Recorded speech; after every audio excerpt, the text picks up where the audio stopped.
Magandang araw po. Narito na naman ang inyong lingkod, si Maestro Honorio. At maraming salamat po sa mga nanonood, sumusubaybay at tumatangkilik ng YouTube channel ni Maestro Honorio at ng mga YouTube video na kanyang ina-upload.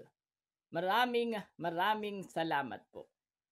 At ngayon ay nasa unang linggo na tayo ng buwan ng Nobyembre. At humigit kumulang ay 52 days na lang ay Pasko na naman. Kaya binabati ko kayo ng advance Merry Christmas at Happy New Year. At syempre pa, ang ipaglilingkod natin sa inyo ngayon ay ang tungkol sa inyong libreng weekly horoscope. At tulad ng dati, ang inyong weekly horoscope ay 2-in-1. Ibig sabihin, nakapanood na kayo at natuklasan nyo na ang inyong kapalaran sa linggong ito ay maaari nyo pang basahin ang sikreto ng okultismo at mistisismo na hinango sa aklat na isinulat ni Maestro Honorio. Ito'y isang nobela ng isang bata na naghahangad na magkaroon ng kapangyarihan.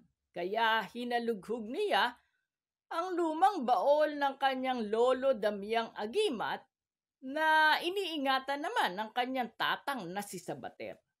Nang umalis ang matanda ay palihim na hinalugog ni Aryabhata, ang isang binatilyong naghahangad na magkaroon ng kapangyarihan, ang lumang baol ng kanyang lolo Damiang Agimat. At doon natuklasan niya ang iba't ibang lihim kung paano magkakaroon ng kapangyarihan. At ngayon ay nasa ika-23 labas na tayo o ika-23 labas ng nasabing nobelang sikreto ng okultismo at mistisismo. Kaya kung hindi ninyo nasubaybayan ang unang labas, ikalawang labas, ikatlong labas, at ngayon ngayon nasa ika-23 labas na tayo, ay balikan nyo lang ang mga weekly horoscope na ina-upload sa YouTube channel na ito. At pagduktong-duktongin ninyo, upang mabasa nyo kung paano nagsimula na maghalugog si Aryabhata sa baol ng kanyang lolo Damiang Agimat, at marami siyang natuklasan dito kung paano papalakasin ang kapangyarihan ng isang individual. Kaya napakaganda ng YouTube channel na ito at YouTube video ni Maestro Honorio na naglalaman nga ng weekly horoscope. Para malaman mo ang iyong kapalaran ay nakabasa ka pa sa description o sa ilalim ng YouTube video na ito ng nobela hinggil sa sikreto ng okultismo at mistisismo. At sa mga nagtatanong ng iba pang mga isinusulat at pinagkakaabalahan ni Maestro Honorio, ay sumulat tayo ng unang aklat, ang sikreto ng inyong kapalaran. Ikalawang aklat, ang sikreto ng inyong kapalaran. Ikatlong aklat, ang sikreto ng inyong kapalaran.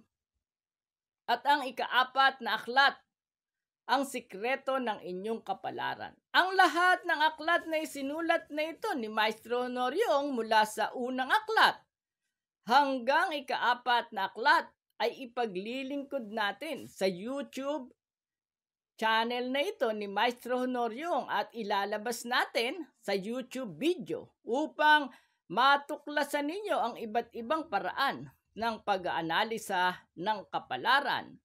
At ang mga isinulat ngang aklat na ito ni Maestro Honorio ay ginagawa nating YouTube video.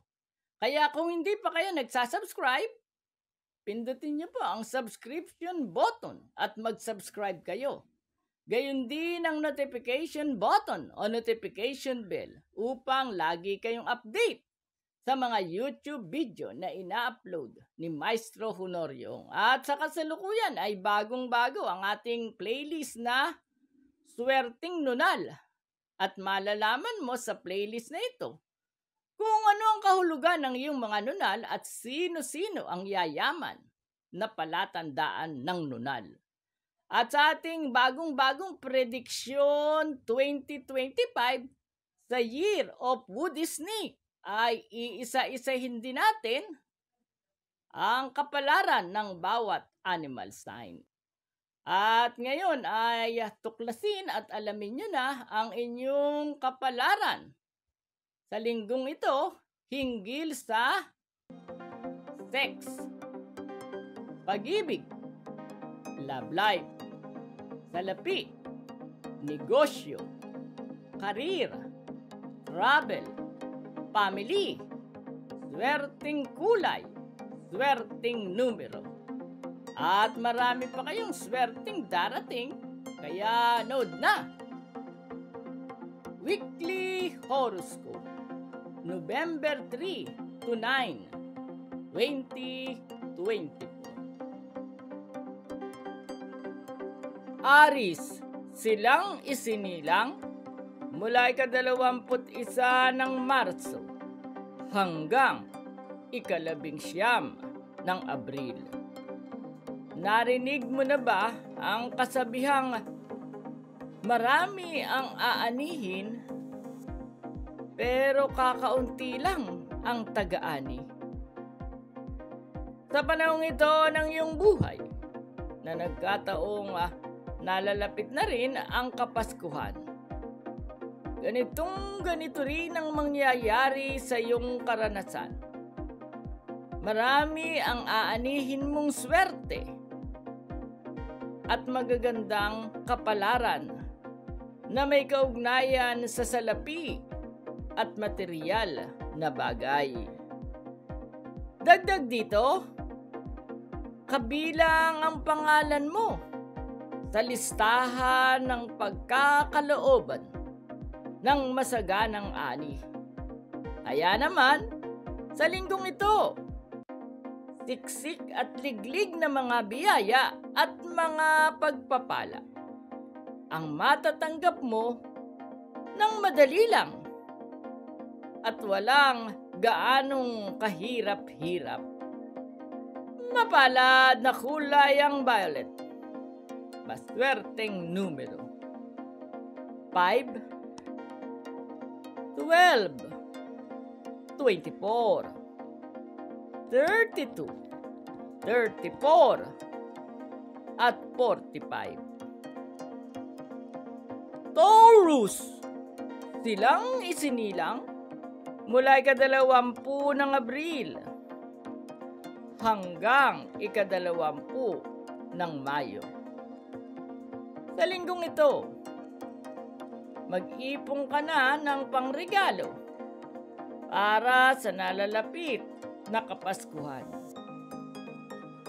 Mapalad ang mariregaluhan mo dahil ang lahat ng regalong manggagaling sa iyo at mahahawakan ng mga kamay mo ay maaari nilang gawing lucky charm o pampaswerte. Ngunit ang mas kakaiba at nakamamanghang pangyayari na halos hindi mo mapaniniwalaan habang nagre-regalo ka. Hindi mababawasan ang iyong kabangyaman. Bagkus, ang hawak mong salapi at material na bagay na pinang-re-regalo mo ay lalo pang magdodoble-doble at magmumultiply na sobrang dami talaga. Mapalad na kulay ang blue.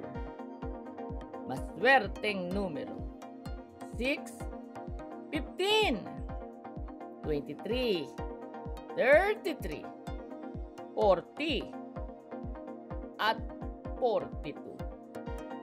Gemini, silang isinilang mula ika-21 ng Mayo hanggang ika-21 ng Hunyo. Sa linggong ito, lilitaw ang iyong napakalakas na gayuma. At ang sino mang matitigan mo ay parang mahihipnotismo mo na kung ano ang iyong sabihin, siya ay oo lang ng oo sa iyo. Kaya sa panahong ito, napapalapit na ng papalapit ang Kapaskuhan.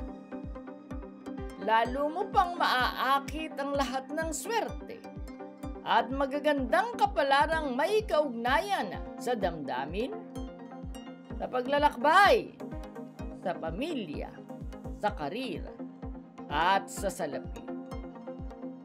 Mapalad na kulay ang golden yellow. Maswerteng numero: 1, 4, 11, 13, 35, at 41. Cancer, silang isinilang mula ika-22 ng Hunyo hanggang ika-22 ng Hulyo. Sa linggong ito, magtiwala ka sa sarili mo. Ipakita mo sa mundo na may kakayahan kang abutin ang iyong ambisyon sa buhay. Kapag buo na ang tiwala mo sa iyong sarili, ipagkakaloob na ng langit ang anumang ambisyonin mo sa buhay. Pero ang tanong, may ambisyon ka ba talaga? Mag-ambisyon kang yumaman at makikita mo. Ito'y agad-agad na matutupad at magkakatotoo. Mapalad na kulay ang orange, aswerteng numero: 2, 7, 19, 23, 31, at 45.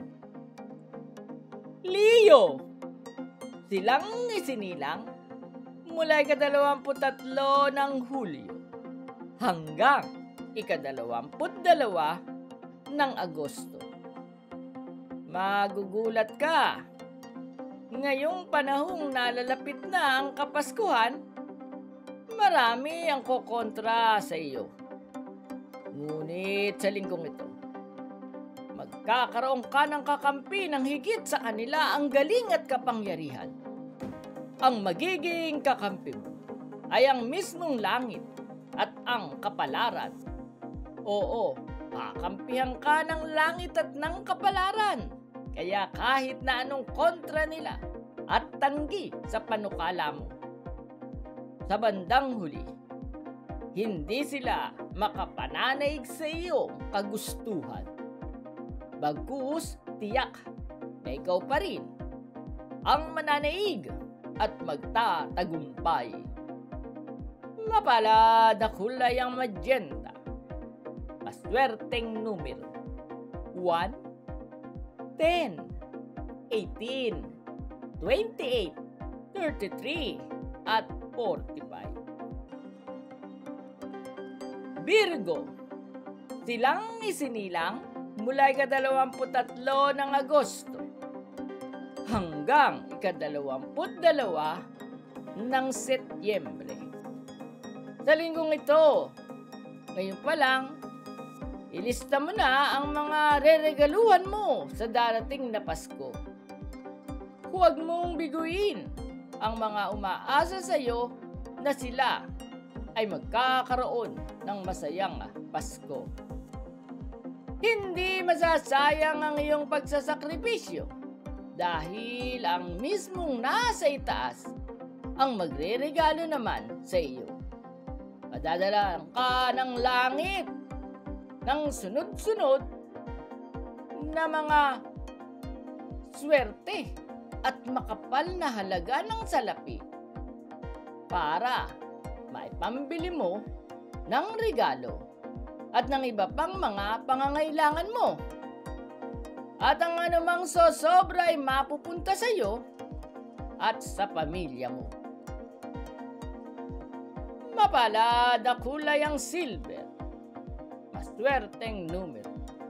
5, 14, 23, 32, 39, at 44. Libra, silang isinilang mula ika-23 ng Setyembre hanggang ika-23 ng Oktubre.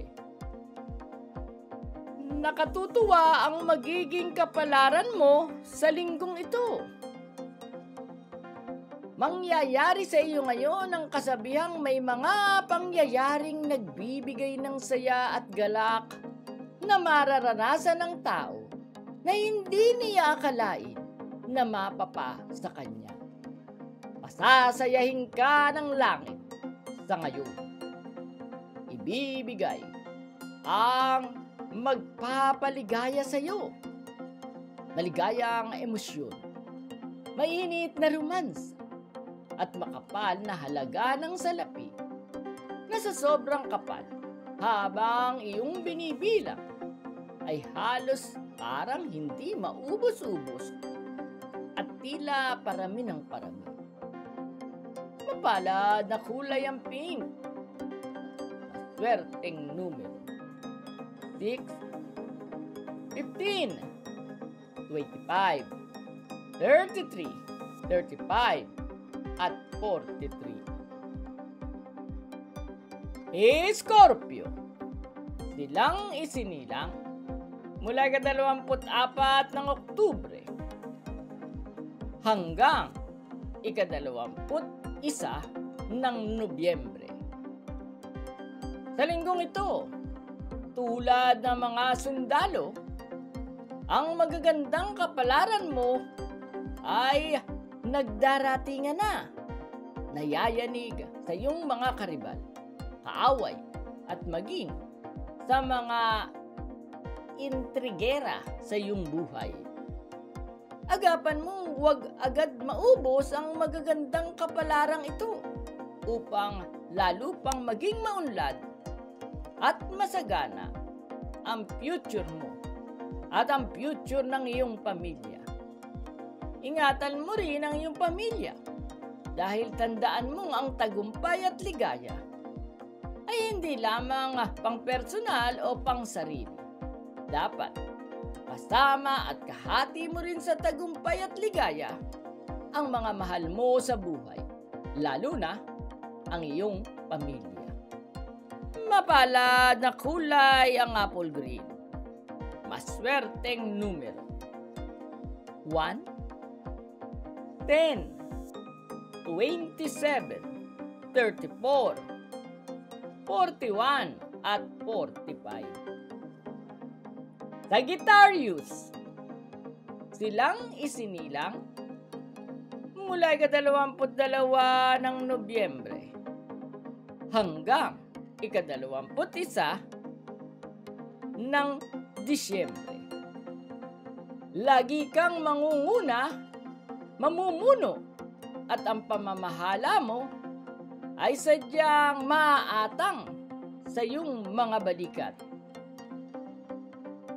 Ito ang pangako sa iyo ng kapalaran na sa bandang huli, dahil marami kang matutulungan sa mga pamumuno na gagawin mo. May isa pang pangako ang langit na magsisimula ng dumating at unti-unting maganap sa linggong ito. Ang isa pang pangako ng langit, ikaw din ay tiyak na yayaman. Mapalad na kulay ang red. Maswerteng numero. 3, 18, 21, 29, 34, at 44. Capricorn, silang isinilang mula ika-22 ng Disyembre hanggang ika-19 ng Enero. Mas magiging masaya ka kung bababa ka sa iyong trono. Sa linggong ito, makihalubilo ka sa mga mahihirap at sa mga pangkaraniwang tao. Ngayon pa lang, paghandaan mo na ang gagawin mong outreach program para sa mga kakilala mong hirap na sa buhay at sa mga kapuspalad sa inyong barangay. Mararamdaman mo at mangyayari talaga habang nagbibigay ka. Makadarama ka ng inner happiness sa iyong sarili. At kasabay nito, habang nagbibigay ka, sunod-sunod at tuloy-tuloy na darating sa iyo ang mga biyayang pangmateryal. Kaya lalo ka pang yayaman ng yayaman at napakayaman talaga. Mapalad na kulay ang lilac. Maswerteng numero 2, 8, 17, 24, 27, at 33. Aquarius, silang isinilang mula ika-20 ng Enero hanggang ika-18 ng Pebrero. Sa linggong ito, inuutusan ka ng langit na hanapin mo ang ligaya. At ito ay matatagpuan mo sa pagtulong sa mga mahihirap at sa mga taong labis na nangangailangan. Ituloy mo lang ang dati ng palihim na ginagawa mong pagtulong sa mga kakilala at kaibigan mong naghihirap. Pinapanood ka ng nasa itaas. Makikita mo, hindi man makaganti sa iyo ng direkta ang mga taong natulungan mo. Ang langit ang tiyak nagaganti ng palihim sa iyo. Parang himala. Isa-isa nang mababawasan ang iyong mga problema hanggang sa maubos ito at palitan ng sari-saring swerte at mga blessing na magmumula mismo sa nasa itaas. Mapalad na kulay ang pits.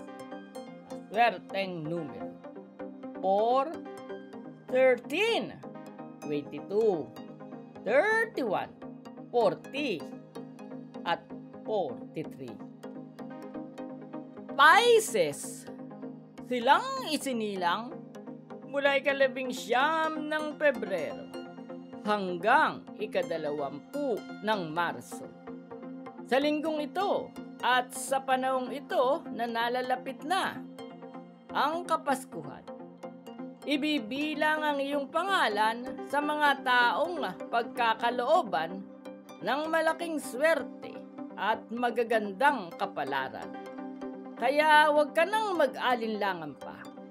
Sa halip, ang dapat mong gawin sa ngayon ay matutong magtiwala sa langit at laging magpuri at magpasalamat sa nasa itaas upang lalo ka pang pagpalain at mas marami pang mga biyaya at pagpapalang may kaugnayan sa material na mga bagay ang patuloy na bumuhos at dumating sa iyong karanasan, hindi lamang sa unang linggong ito ng buwan ng Nobyembre, kundi maging sa susunod na buwan ng Disyembre. Mapalad na kulay ang lavender. Maswerteng numero 5, 15, 24, 29, 31, at 44. Maraming salamat po sa nanood ng Weekly Horoscope. At sa mga nanonood at sumusubaybay ng YouTube channel na ito ni Maestro Honorio Ong, maraming salamat po. At kapag wala kayong magawa ay pwede niyong balikan ang ating mga playlist upang matuto kayong mag-isa nyo o sa sarili ninyong paraan ng pag-aanalisa ng guhit ng palad na nasa playlist natin. Swerteng guhit ng palad. Pwede mo ring balikan sa ating playlist ang swerteng numerology. Matututunan mo ang paraan kung paano aanilasahin ang kahulugan ng birth date at ganun din ng destiny number. Meron din tayong playlist na swerteng graphology o swerteng handwriting and signature analysis sa pamamagitan ng pagbabago ng pirma at sulat kamay ay mas madali mo nang matatagpuan ang isang maunlad at matagumpay na buhay. At meron din tayong swerteng punsoy tip sa ating playlist kung saan ay libre at pwede mo nang ipunsoy sa sarili mong paraan ang inyong tahanan o ang inyong business site. At syempre pa, nag-i-interpret din ng panaginip sa modernong paraan. At ito ay swerteng panaginip at mga lihim ng panaginip sa ating playlist na hinango naman sa psychologist na si Sigmund Freud at Carl Jung. At ang ating latest ay pwede mo ring balikan ang swerteng nunal o kahulugan ng mga nunal. At gayon din ang prediksyon 2025. Ito na may hinggil sa magiging kapalaran ng 12 animal sign sa darating na 2025 na nagkataong Year of Wood Snake. Kaya ang lahat ng ating mga playlist ay punong-puno ng impormasyon at kaalaman hinggil sa inyong kapalaran na pwede ninyong balik-balikan sa YouTube channel na ito ni Maestro Honorio Ong hanggang sa matuto kayo ng sarili ninyong paraan kung paano i-interpret ang inyong kapalaran at mas madali ninyong matatagpuan ang isang matagumpay at maligayang pamumuhay. Muli, magkita-kita tayo para sa susunod na Weekly Horoscope.